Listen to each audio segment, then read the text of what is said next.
नमस्कार दोस्तों, आप सभी का स्वागत है आपके अपने YouTube channel online GK free classes में। आज के इस वीडियो में हम यूपी पुलिस कांस्टेबल 2024 के एग्जाम के लिए रीजनिंग का नोवा मॉडल पेपर लेकर आए हैं। इससे पहले हम यूपी पुलिस कांस्टेबल 2024 के एग्जाम के लिए रीजनिंग के 8 मॉडल पेपर करवा चुके हैं। जिनको अभी तक आपने नहीं देखा है तो इन 8 मॉडल पेपरों का प्लेलिस्ट के अंदर जाकर देख सकते हैं। और आज के इस रीजनिंग के नए मॉडल पेपर को भी आपको कंप्लीट देखना है, क्योंकि इस नए मॉडल पेपर के अंदर यूपी पुलिस कांस्टेबल 2024 के एग्जाम के लिए रीजनिंग के बहुत ही इंपॉर्टेंट क्वेश्चन होने वाले हैं। और यदि आप इस चैनल से पहली बार जुड़े हैं तो चैनल को जरूर सब्सक्राइब करना और बेल आइकन को प्रेस करना, ताकि आने वाली नई वीडियो का नोटिफिकेशन भी सबसे पहले आपको देखने को मिले। तो चलिए शुरू करते हैं आज के इस रीजनिंग के नए मॉडल पेपर को बिना देरी के। आज के इस वीडियो का पहला प्रश्न है आप सभी के सामने। नीचे दिए गए प्रश्न में प्रश्न चिन्ह के स्थान पर कौन सी संख्या आएगी, यानी कि आपको बताना है कि इस प्रश्न चिन्ह के स्थान पर कौन सी संख्या आएगी। तो कैसे सोल्व करेंगे, तो सबसे पहले यहाँ पर देखो, यानी कि इस प्रश्न के अंदर बोला गया है कि 62 को लिखा जाता है 16, तो 92 को क्या लिखा जाएगा। तो जब भी आपको ऐसा प्रश्न देखने को मिले एग्जाम में तो फटाफट से कैसे सोल्व करेंगे वो देखो।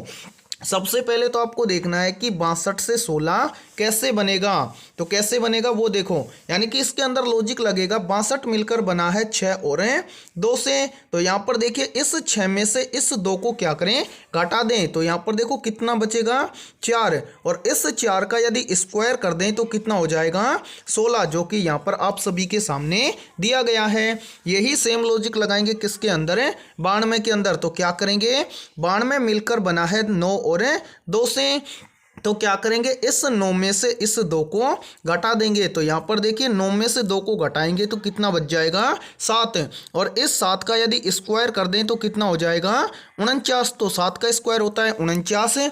अब आपको देखना है कि 49 आपको किसी ऑप्शन के अंदर दिया गया है क्या, तो ये दिया गया है ऑप्शन डी के अंदर। तो ऑप्शन डी हो जाएगा करेक्ट आंसर, यानी कि इस प्रश्न चिन्ह के स्थान पर आएगा 49। तो उम्मीद करता हूं कि ये प्रश्न आपको अच्छे से क्लियर हो गया होगा। तो चलिए अगला प्रश्न देखते हैं। सेकंड प्रश्न है आप सभी के सामने। नीचे दिए गए प्रश्न में प्रश्न चिन्ह के स्थान पर कौन सा अक्षर आएगा, यानी कि आपको यहां पर बताना है कि इस प्रश्न चिन्ह के स्थान पर कौन सा अक्षर आएगा। तो कैसे फाइंड आउट करेंगे, तो यहां पर देखो, सबसे पहले तो यहां पर देखो कि टी जेड को डब्ल्यू कैसे लिखा गया है। इसी प्रकार से हम फाइंड आउट करेंगे कि पी आर को क्या लिखा जाएगा।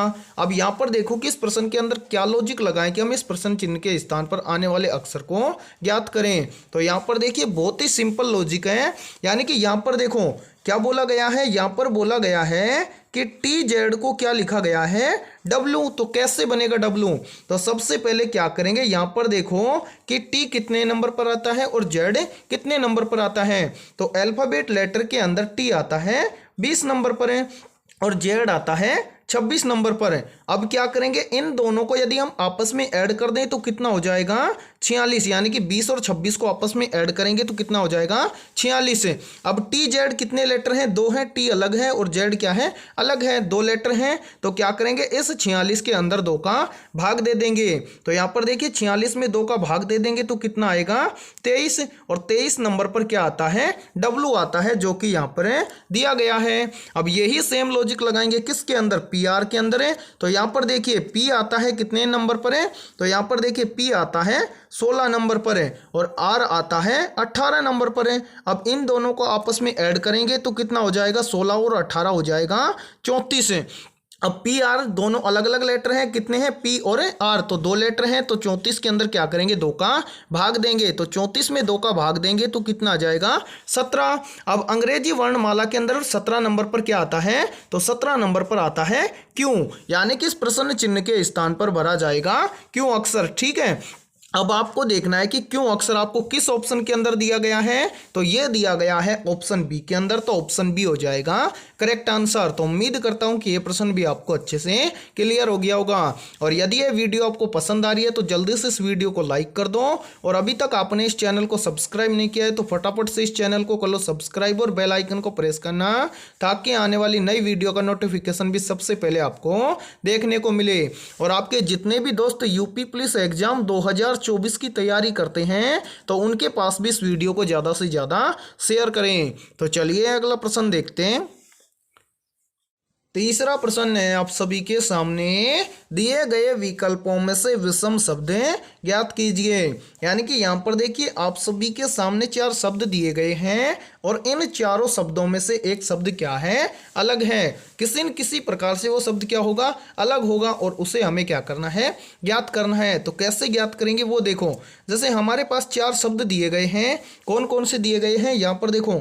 ऑप्शन ए में दिया गया है अनार। तो अनार क्या होता है, बोलो सर जी अनार क्या होता है, एक फल होता है। इसी प्रकार से देखिए ऑप्शन बी में दिया गया है पपीता। तो पपीता क्या होता है, बोलो सर पपीता भी क्या होता है, फल होता है। इसी प्रकार से देखिए ऑप्शन सी में क्या दिया गया है, ऑप्शन सी में दिया गया है सेब। तो सेब क्या होता है, बोलो सर सेब भी क्या होता है, एक प्रकार का फल होता है।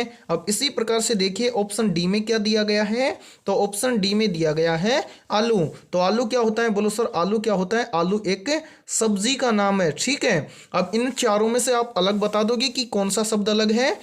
यहां पर देखिए 3 तो क्या है, फल हैं, और एक क्या है, सब्जी है। तो 4 में से एक क्या हो जाएगा, भिन्न। तो भिन्न कौन सा है, ऑप्शन डी। तो इन चारों में से अलग कौन सा हो जाएगा, ऑप्शन है डी। तो करेक्ट आंसर हो जाएगा सभी का ऑप्शन डी। यानी कि 3 क्या है, फल हैं, और जो चौथा आलू है वो क्या है, सब्जी है। इसलिए क्या हो जाएगा, ऑप्शन डी सबसे अलग हो जाएगा, विषम शब्द हो जाएगा। ठीक है, तो चलिए अगला प्रश्न देखते हैं। चौथा प्रश्न है आप सभी के सामने, दिए गए विकल्पों में से असंगतें ज्ञात कीजिए।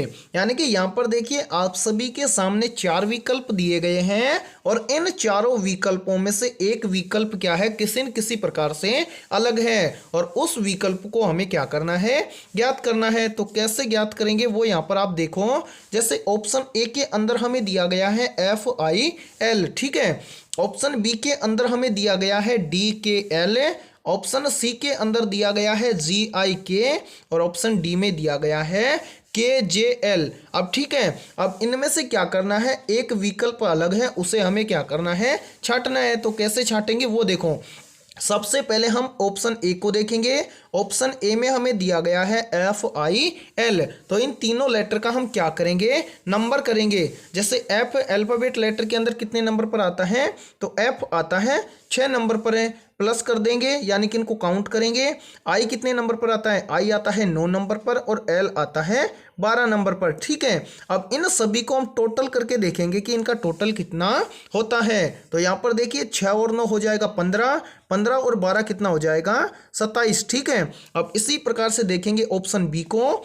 ऑप्शन बी में दिया गया है DKL। ठीक है, अब इनका भी हम क्या करेंगे, नंबरिंग करेंगे और उनको ऐड करके देखेंगे कि इनका टोटल कितना होता है। तो अल्फाबेट लेटर के अंदर देखो D आता है 4 नंबर पर, और इसी प्रकार से आगे देखो K कितने नंबर पर आता है, तो अल्फाबेट लेटर के अंदर K आता है 11 नंबर पर। आगे क्या है L, तो अल्फाबेट लेटर के अंदर जो L होता है वो आता है 12 नंबर पर। अब इन सबको हम क्या करेंगे, आपस में ऐड करेंगे। तो यहाँ पर देखिए 4 और 11 कितना हो जाएगा 15, 15 और 12 कितना हो जाएगा 27। यानी कि ऑप्शन बी के भी तीनों लेटर का नंबर करके टोटल किया तो कितना आया 27। अब इसी प्रकार से देखेंगे ऑप्शन सी को। ऑप्शन सी में दिया गया है GIK। तो यहाँ पर देखेंगे कि G कितने नंबर पर आता है, I कितने नंबर पर आता है, और K कितने नंबर पर आता है। तो अल्फाबेट लेटर के अंदर जो G होता है वो आता है 7 नंबर पर, यहाँ पर लिखेंगे 7। I देखेंगे I आता है 9 नंबर पर है, और K आता है 11 नंबर पर है। अब इन तीनों लेटरों को आपस में क्या करेंगे, यानी कि तीनों लेटर का नंबर है उन नंबर को क्या करेंगे, ऐड। तो यहाँ पर देखिए 7 और 9 कितना हो जाएगा, 7 और 9 हो जाएगा 16, 16 और 11 कितना हो जाएगा 27। यानी कि ऑप्शन सी के तीनों लेटरों का नंबर करके आपस में ऐड किया तो कितना हो गया 27। अब इसी प्रकार से हम क्या करेंगे, ऑप्शन डी को भी चेक करेंगे। ऑप्शन डी के अंदर हमें दिया गया है KJL। ठीक है, अब के आता है कितने नंबर पर, 11 नंबर पर। इसी प्रकार से देखेंगे जे कितने नंबर पर आता है, 10 नंबर पर, और एल आता है 12 नंबर पर। ठीक है, अब इन सभी को आपस में काउंट करो तो यहाँ पर देखो 11 और 10 कितना हो जाएगा, 21, 21 और 12 कितना हो जाएगा, 33 है। ठीक है, अब इन चारों में से आपको असंगत छांटना है। तो यहाँ पर देखिए ऑप्शन ए के जो लेटर दिए गए हैं उनका नंबर करके टोटल किया, कितना हुआ, 27। ऑप्शन बी के अंदर जो लेटर दिए गए हैं उनका नंबर किया और टोटल किया तो कितना हुआ, 27। ऑप्शन सी के अंदर जो लेटर दिए गए हैं उनका नंबर करके टोटल किया तो कितना हुआ, 27।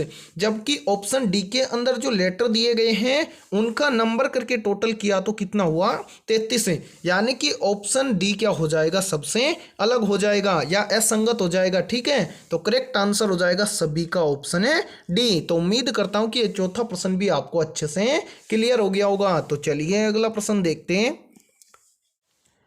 पांचवा प्रश्न है आप सभी के सामने, दी गई श्रृंखला में अगला पद ज्ञात कीजिए।